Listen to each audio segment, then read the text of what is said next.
Hello, this is Bobby at Copel TV Repair with a functionality proof video on a LG mainboard for 55LX9500-UA. I think there was a signature somewhere for the customer, and I also have a note. Yeah, that's BJS.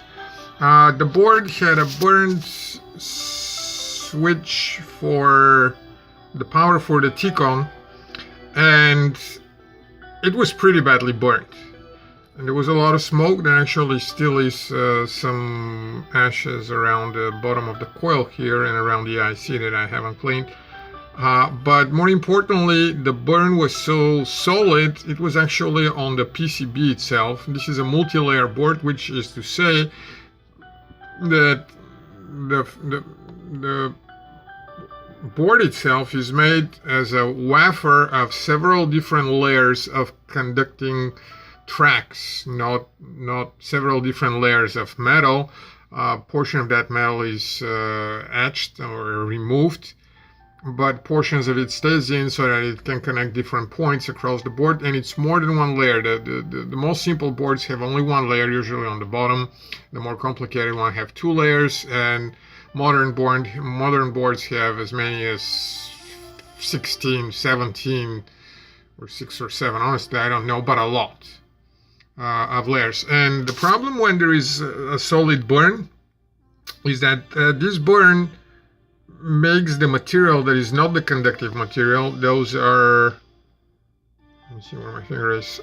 Those green line that you see here, this is actually copper, which is covered with a coat. And those holes that you see, they are used to connect different layers. There is metal inside the board connecting the copper from the top layer, which is this one, and this is the green track, with the layers that are on the other side of the board or internally.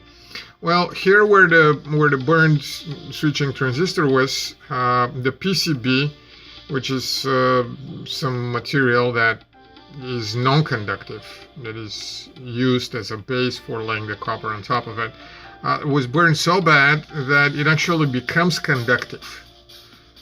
And fixing that is kind of like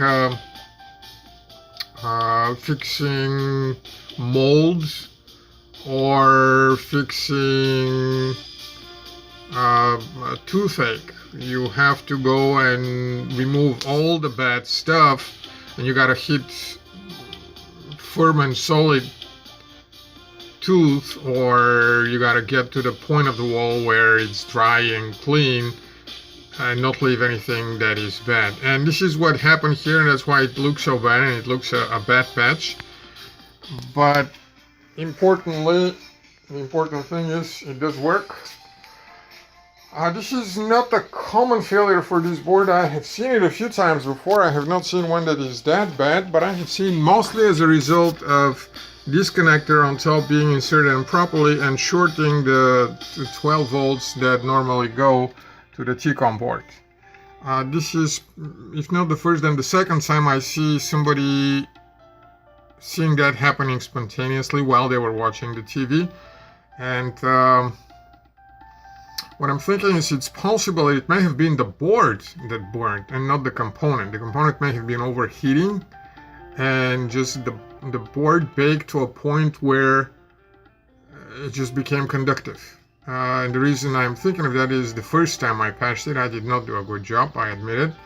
And the board started burning. It wasn't my fix was all right. Everything that I put there was new components. Everything was good. But I had not cleaned up everything on the board. That's why it looks that way now.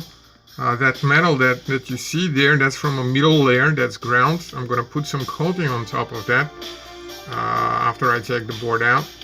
But it's a rough patch. But it does work, and it's going to hold for a while.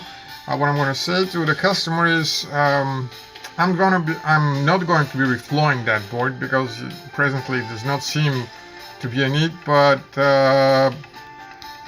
common logic says it's gonna have that problem eventually as well. So Don't be surprised if you lose HDMIs or lose sound or image, or if it hangs on the Vizio logo. That's a different problem, and it will have to be treated separately.